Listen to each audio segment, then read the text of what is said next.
So by now we are certain that the evolution has taken place because we have done the various type of evidences. We have done about the homologous organ, analogous organ, vestigial organ, then we have studied about fossil, then we have studied biochemical evidence, then we have studied geological evidences. So many evidences are there which makes us prove that the evolution has taken place. Not all the organisms have been produced or originated came on the earth in the same time, but they have come in the different eras, different period, and they have evolved from one another. अब इसका जो सबसे पहले देखिए religion has a very strong impact on the scientific science. तो religion जहाँ तक रहता है ना वो साइंस को आगे नहीं बढ़ने देता. So in the previous times we have studied whether it is Socrates, whether it is Galileo, whether it is any other scientist, they wanted to say something and the churches and the other religious authorities, they always opposed them. बोले कि तुम फालतू बातें कर रहे हो. And many of them were even killed. ठीक है. It was in the 18th century. एक साइंटिस्ट थे, उनका नाम था Jean Baptiste de Lamarck. Jean-Baptiste de Lamarck नाम काफी बड़ा है. Jean-Baptiste de Lamarck was the first person who came. It was purely philosophy. He came up with his idea of evolution. At that time, when the people were very much faithful to the religion and they were not ready to accept it. फिर भी उसने करेज किया और उसने कहा, उसकी theory को हम कहते हैं that is the theory of inheritance of acquired character. The theory is known as theory of inheritance of acquired characters. Means whatever character you will develop in your lifetime, that will pass to the next generation. मैं तो सोचता हूँ होता तो कितना अच्छा रहता. मैं पढ़ लेता, मेरे बच्चों को पढ़ने की जरूरत नहीं पड़ती. If I would have become player, I could have learned to play cricket. मेरे बच्चे तो सीखे सिखाए आते हैं. कुछ कहाँ होता है, पता नहीं कहाँ दिखा उसको ये सब. Inheritance of acquired character. And Jean-Baptiste putting his theory on the basis of following 5 observations. उसको 5 ऐसे observation मिले. क्या? पहला, that is the organisms tend to increase in size. Whether it is that whether they increase in size or whether they increase in the complexity, had he said the complexity it would have been better. ठीक है. But he said they tend to increase in size, and he said the mammals are largest organism. Where are we? ठीक है. उनका कहना था bacteria जो सबसे पहले आए थे और the smallest, and उसके बाद यूनिसेलुलर, उसके बाद आए थे but little all they were also small, then the multicellular and the worms, and then the जो भी उसके टाइम में जो भी डेटा अवेलेबल था, whatever type of classification he had, upon the basis of that he proved, and he said that the amphibians were small and the reptiles were big and the birds को तो छोड़ दिया थे क्योंकि birds cannot be big enough, and then mammals were largest.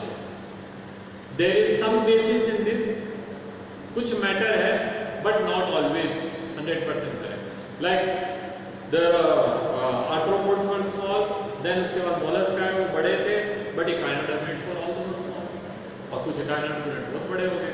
तो ऐसा हम कुछ नहीं कह सकते. अगर हम उसकी भी बात करते हैं, दैट इज डेवलपमेंट की भी बात करते हैं, तो echinodermids से लेसर नंबर होता है. ये क्या कहते हैं दूसरी बात में, that is the new characters. New characters are developed as per need. जैसी जरूरत होगी वैसे नए कैरेक्टर बन जाएंगे. If we need wings, तो हमारी wings आ जाएंगे. But since we are using legs more prominently, more the thing, तो हमारे कभी wings की इच्छा ही नहीं हुई तो हमारे wings आएंगे. पता नहीं क्या कहना चाहता था। एज पर नीड का मतलब क्या है, नीड क्या है? जवानों से ऑर्गेनिज्म जो है they were always attack from behind, so they always had a need कि एक आंख पीछे भी हो जाए तो दिख जाए कि भाई कोई आ रहा है क्या अटैक करने। But he said that those organism were living in water they developed gills, they reptiles are still living in water but they got lungs, every now and then they have to come out. But that was जो argument he never read, इसकी philosophy पे based है। उसने कहा कि भाई ऐसा होता है, नए करेक्टर कैसे बनते हैं, उसके बाद उसका कोई तुक्का नहीं था, तो कुछ तर्क नहीं था, तो उसने कहा कि भाई वो अपनी इच्छा से बन जाते हैं, जैसी जरूरत होती है वैसे बन जाते हैं। There is not क्या कहते हैं उसके ऊपर कुछ खास वो नहीं कह सकते। This matter cannot be, that this point cannot be accepted. This point can be partly accepted. कुछ exception है, कुछ सही है। तीसरा पॉइंट जो वो कहते हैं वो है use and disuse. That is the organ which we use more, develop more, and the organs we use less reduces. The organ which we develop more, मतलब use more, develops more, and the organ which we use less are reduced. He said snakes, when used to go between the stones, rocks, and when used to enter in the burrows, the legs used to be obstacles. उनके पैर जो हैं वो दिक्कत देते थे. So in slowly and due course of time their legs that has been removed. Humans, since we stopped using our ear movement, can you give me reason why? Why we human beings stopped using movement of the ear? Because we got binocular vision, or both the eyes are in the front, तो हमको तो यही area दिख रहा है. Unlike the cows and all, they can see 270 degrees area, we can see only 170 degree area. तो वो उसने उधर कोई देखा, उधर से कोई आदमी बुला रहा है, ले ले ले गाय को बुलाया उसने, तो वो इधर की आंख से देख लेती, कान इधर घुमा लेते. अभी हमको तो सामने देखना, तो सामने की आवाज़ यहीं से आ रही है. So our ears are set in such a way कि they can reflect the sound waves and can be send into the ear. So इसलिए हमारे कान ऐसे हो गए. If at all I to hear someone is calling from here, तो मैं सुनने से ज़्यादा देखना पसंद करूँगा, तो I will have to turn my neck. So then what is the use of? तो वो ये कह रहे हैं कि भाई साहब कि जब हमारे कान कम यूज़ कर रहे थे तो हमारे वहाँ की मसल डिजनरेट हो गई या लेस एफिशिएंट हो गई. Since we were not using appendix, because we are not using cellulose that much in our food, so the appendix is became a rudimentary organ. Since we are not using nictitating membranes, they are highly reduced, disused. And the organ which we are using more, develop more. जो भी organ को हम ज़्यादा use करेंगे वो ज़्यादा अच्छा बन जाता है. तो animals who are running, their muscles are strong. अभी भी हम यही जानते हैं, जो एथलीट होते हैं आंचल जैसे, वो रोज दौड़ते हैं तो उनके पैरों की मसल स्ट्रांग है. और जो अच्छे खेलते हैं, बैडमिंटन खेलने वाले जोहित जैसे, तो उनके हाथ और पैर दोनों के मसल्स है ना, प्लस अलर्टनेस, तो ये अच्छे हो जाते हैं. शुरू में हम किसी को बोले कि ग्राउंड के 2 चक्कर काट के आओ, तो 1 चक्कर काटते में भाग जाओ. सर बस. Slowly and slowly you put them into practice. Every day you will have to take 2 चक्कर, पहले फिर धीरे-धीरे 3, 4, 5. फिर एक वो हमारे थे सरदार जी, if you remember, उनको तो बोलना पड़ता था रुक जा भाई. He used to keep on going and on and on and on, because the muscles become so habitual. रुकने का ही नाम नहीं है. You use more, develop more. You use less, develop less. मैं और आप, हमारा म्यूजिक में कोई इतना ध्यान नहीं है, but those who are musician, वो जो ऑर्केस्ट्रा में वो 120 जने बैठे हुए प्ले कर रहे हैं, वो पिन पॉइंट करता भैया क्या कर रहा है, खेल बिगाड़ रहा है. They are using hearing, they can make out. हमको नहीं दिख रहा है. ठीक है, जो एडिटिंग वगैरह में लगे होते हैं, video editing and all, they at once make out, अरे यार यहाँ पे लाइटिंग खराब है, यहाँ पे कलर सही नहीं आ रहा है, यहाँ पे ये हो रहा है. तो they know, because they are that if you must have heard of a special profession called tea tasters. जितनी भी brand of tea we are getting in the market, they are actually prepared from the tea leaves. अगर आप मुनार गए हो या आप नीलगिरीज में गए हो या कभी आप दार्जिलिंग वगैरह गए तो you might have seen the T plants. तो टी प्लांट्स में वो औरतें होती हैं, वो आदमी भी होते हैं सब. They just plug the tea leaves from the tip, है ना, ऊपर से तोड़ते हैं और पीछे बास्केट में डालते चलते हैं. And then they are dried and then they are sorted on the basis of their size, on the basis of their tannin percentage and the taste and all, and then they are packed.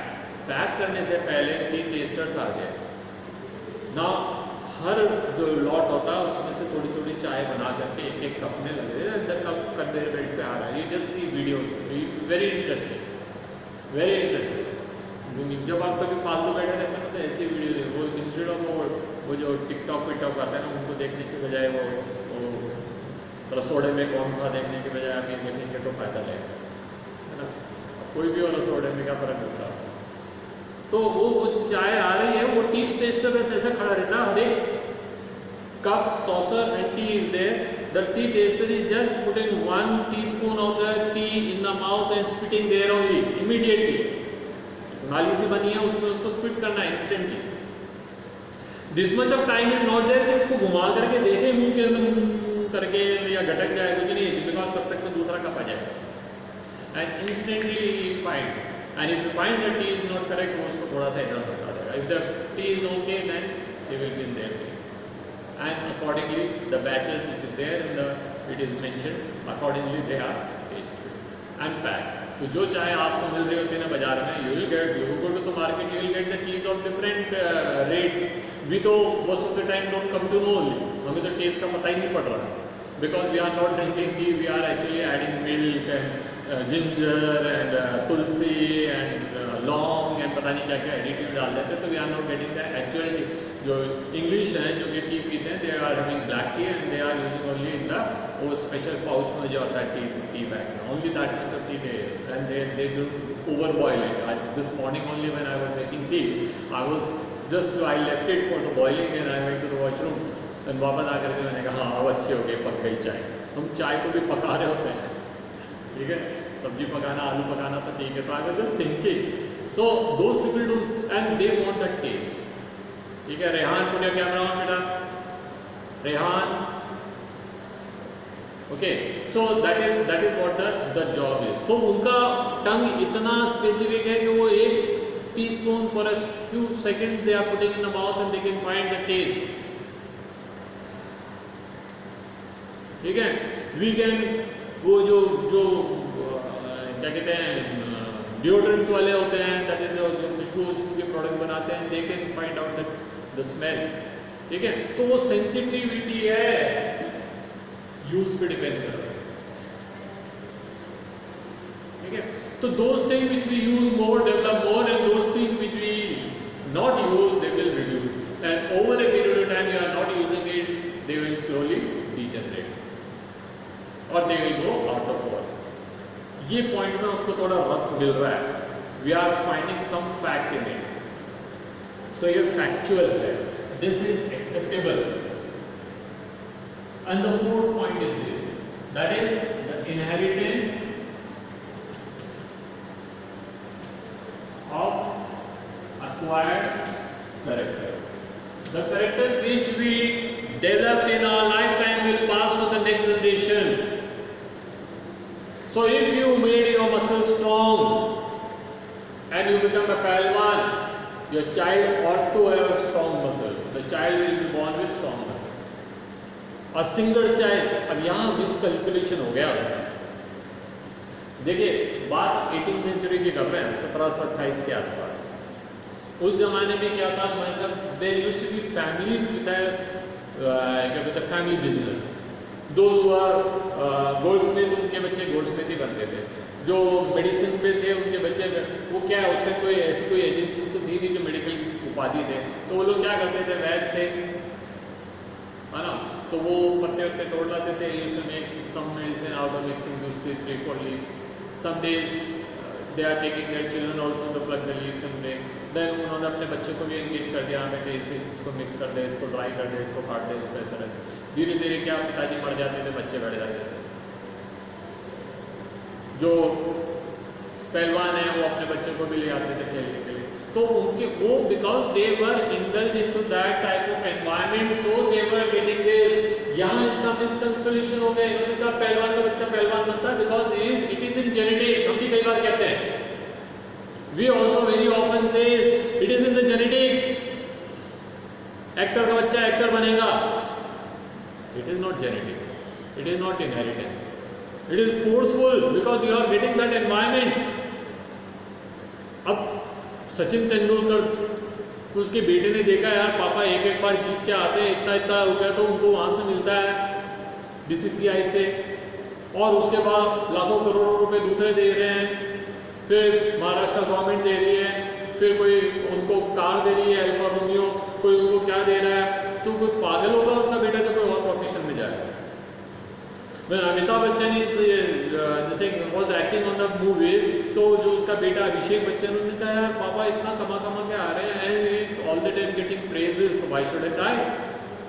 ये also था, ठीक है वो नहीं चले कोई बात नहीं, not all of them doing that way, but तो वो प्रोफेशन है because it is in the family, but it is not always true. और ये बात कहीं नहीं है उसके अंदर इनहेरिटेंस ऑफ एक्वायर्ड कैरेक्टर कि भैया खिलाड़ी था तो उसकी मसल स्ट्रांग हो गई, because they were getting that environment, because the parents were putting them into this job. वो उनको बोल रहे थे बेटा ये आवाज सुनना है नहीं, सही है कि नहीं है, गिटार बजा रहे ट्यून कर रहे हैं, बेटा ये दिस इज सी माइनर, ये देखना सी की आवाज आ रही है, तो बच्चा आ गया उसके अंदर, चाहे ना चाहे। जिसके घर में रोजाना सुर बज रहे हैं तो वो तो चलते फिर तो वो भी गाएगा यार, कितनी बार, मतलब कब तक किसी चीज को सुनकर के अवॉइड करोगे। So this is why the inheritance of acquired character is there, which he miscalculated, he thought that since father was player the child is also, it has not inherited. The since father was a good musician the child also become musician because it was in his blood. ये miscalculation था। और the last point is the formation of new species. Over a period of time ये trend चलता रहेगा। तो पहले सांप 4 पैर वाले थे, फिर धीरे धीरे उनके पैर छोटे हो गए, सिकुड़ के चलने लगे, बिल में घुस जाते थे ऐसे ऐसे करके, फिर धीरे धीरे वो जो है गायब हो गए। हमारे भी कान कभी हिलते रुकते रहे होंगे, धीरे धीरे वो हाईली स्मॉल हो गए और वो यहाँ की मसल्स गायब हो गए over a period of time, because the same practice is repeated over and over again. ठीक है, सो दैट है। तो ये उसने कहा कि भैया उससे नई स्पीशीज बन जाती है, पुराना इंसान, पुराना सांप, पुराना क्या कहते हैं मछली, वो जो है कैसी थी, और वो generation after generation same practice वो followed on, so that acquired character जो है that are kept on accumulating and new characters were formed which were so much different from the original that that is now called as a new species। इसकी बात के अंदर कुल मिला के यही पॉइंट सबसे एक्सेप्टेबल है, other points are always contradictory. Yet we are studying this theory, at least this line you will get number of places. Inheritance of acquired character, what does it mean? The character which we have developed in our lifetime will pass to the next generation, which is not true। फिर हम इसको क्यों याद कर रहे हैं? Because क्यों हम रॉबर्ट हुक को याद करते हैं जिसने सेल की डिस्कवरी करी? What he saw was only an empty block of cell wall। But हम उसको क्यों कह रहे हैं? बिकॉज ये गिवन है न्यू डायरेक्शन, भी ये इस तरफ भी सोचना है, इस तरफ भी चलना है। He also gave a new direction। इससे पहले people were only and only believing in the religion। They never had courage enough to talk against the religion। ये बंदे ने कहा, ऐसा तो मुझे लगता है कि भैया लाइफ तो एक दूसरे से जनरेट हुई है, बिकॉज आई तो फाइंड रिलेशनशिप बिटवीन देम, आई तो फाइंड दैट द ओरिजिन्स वैसे से बनते गए, वो आगे से आगे वो बढ़ते गए, बड़े होते गए। आई तो find that the character which were there which they continually used that become strong, and the character which they not use that is reduced। So Jean Baptiste de Lamarck की थ्योरी को हम इस chapter के अंदर कहीं नहीं पाएंगे except this particular line, that is inheritance of acquired character. Had he not there probably हम इवोल्यूशन के बारे में काफ़ी लेट सोचते हैं, 18th सेंचुरी में नहीं 19th सेंचुरी में सोचते हैं, या आप शायद आजकल सोच रहे हो, ठीक है। तो see the world is totally full of so many hidden things and we are simply discovering them. अब वो डिस्कवरी के कोर्स के अंदर क्या है, some reaches to the some point, फिर वो अपने सोच के साथ मर जाता है, वो उसको रिवील नहीं कर रहा, वो बता नहीं रहा है, तो इस पर डिस्कशन नहीं कर रहा है। Some people have courage enough to talk about it and put their thing in such a way that people others people start believing it, ठीक है। तो वो जो चीज़ है उतना होना चाहिए। हाँ चला गया।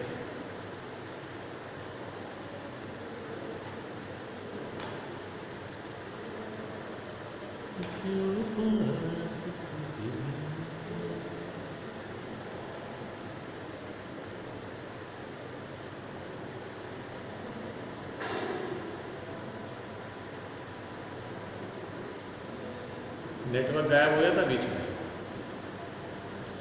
ठीक है। तो ये बात जो थी वो लेमार्क की बात थी। नाउ वी कम इसके बाद काफ़ी बाद एक और साइंटिस्ट आए, he was Charles Robert Darwin, ठीक है। चार्ल्स रॉबर्ट डार्विन का आपने सबने नाम सुन रखा। मैं भी आपको उसके बारे में कुछ ज़्यादा तो पढ़ाऊंगा नहीं क्योंकि टाइम मेरे पास रहेगा नहीं, 4 मिनट है, पर मैं उनके बारे में इंट्रोडक्शन दे देता हूँ। Charles Robert Darwin was a naturalist, मतलब he had an interest in study of nature. अब कैसे रहा होगा भगवान जाने, एक क्या होते हैं, मतलब क्या है कि किसी को इंटरेस्ट रहता है, some people are pet lovers, some people are plant lovers, some people are this, some people are that, some have additional hobbies. That time क्या है, ऐसे कोई बहुत ज़्यादा स्टडीज़ के ऊपर, फॉर्मल एजुकेशन के ऊपर जोर तो था, plus they were more toward the practical side. तो this person had a interest toward the nature, observing nature. ये वो टाइम है जब इंग्लैंड में इंडस्ट्रियलाइजेशन शुरू हो गया था, and as the industrialisation reach to a peak, England started running short of resources. उनके पास अब चीज़ें बची नहीं थी, छोटी सी कंट्री इंग्लैंड, नक्शे में ढूंढना दिखेगी भी नहीं, यूनाइटेड किंगडम, ठीक है, such a small country. So there people started grumbling and they started talking. वो चले गए महारानी के पास, वहाँ की जो भी क्वीन थी, ठीक है, वहाँ पे राजाओं का नहीं रानियों का राज था, तो वो क्वीन के पास चले गए। उन्होंने उनसे कहा कि भाई हमारे पास फैक्ट्रियाँ हैं इतने बड़े, so many people are employed but we don't have resources, so if you don't do anything then we have to put down the factories, and हमारा तो कुछ नहीं, we have to earn a lot, but what about your workers, tomorrow they will start all coming in the road and they will start creating commotion. वो तो हड़तालें करेंगे, तो आपको कुछ सोचना पड़ेगा। जैसे हालत आज भारत में चल रही है ना, तो all the factories are close down and some people have lot of riches, उनको कोई फर्क नहीं पड़ रहा है, प्लस वो फैक्ट्री अपनी है, चलो बंद हो गई कोई बात नहीं, वर्कर चल जाएंगे, जमीन तो अपनी है, ठीक है। तो वो लोग चिंता नहीं कर रहे, चिंता किसको हो रही है, जिसके रोज का अन्न दाना छिन गया है, ठीक है। वही हाल वहाँ पे होने वाले थे, because resources what not left. Resources क्या थे, लकड़ियाँ थी, तो इंग्लैंड में कितना फॉरेस्ट रहा होगा, खत्म। Iron, England was not a very big having क्या कहते हैं वो मिनरल्स एंड ऑल, तो उन्होंने, तो रानी ने कहा तो फिर क्या चाहते हो आप, तो बोले आप आसपास से मंगाओ। So initially they had a deal with the other countries which were in the neighborhood, but then they were also developing. So उन्होंने भी देने से फिर वो कर दिया। तो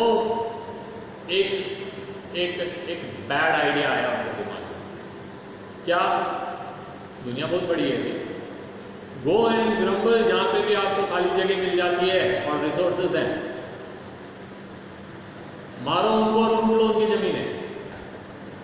so what they this queen had her own, like वहाँ पे जो नेवी होती थी, मेरा नेवी के जो शिप होते थे उनमें एक वॉरशिप था, उसका नाम था HMS बीगल, ठीक है। If you will get the HMS full form also you will gate, ठीक है, तो कोई हिज मास्टर और ऐसा समथिंग है वो। HMS बीगल जो है, that Beagle was a warship and that was arranged and in which some of the warriors, some of these geologists, naturalists and other scientists. There was a team of certain people, they were sent, जाओ ढूंढो. If you get any island, if you get any land where no people is inhabited, जाओ उनको अपने कब्जे में ले लो, वहाँ जाके अपना झंडा फहरा. तो they start from the England और वो फिर अपने वॉयज पे निकले. Now the voyage was very long, 5 साल का वॉयज था, about which will continue in the next period. आज के लिए इतना काफ़ी है, क्योंकि वो अगर मैं टॉपिक शुरू करूँगा तो it will go on for 1 period. ठीक है. So today we have studied inheritance of acquired character and in tomorrow's class we will study about the Charles Robert Darwin coming out with his theory of natural selection. ठीक है. तो natural selection की उसने theory कैसे दी है, that is a very complicated science. बहुत उसने काफ़ी सारा दिमाग लगाया एंड काफ़ी डेटा उसके पास था उसके लिए, but the intention was wrong, result was good. So that we will study in the next class. Thank you children.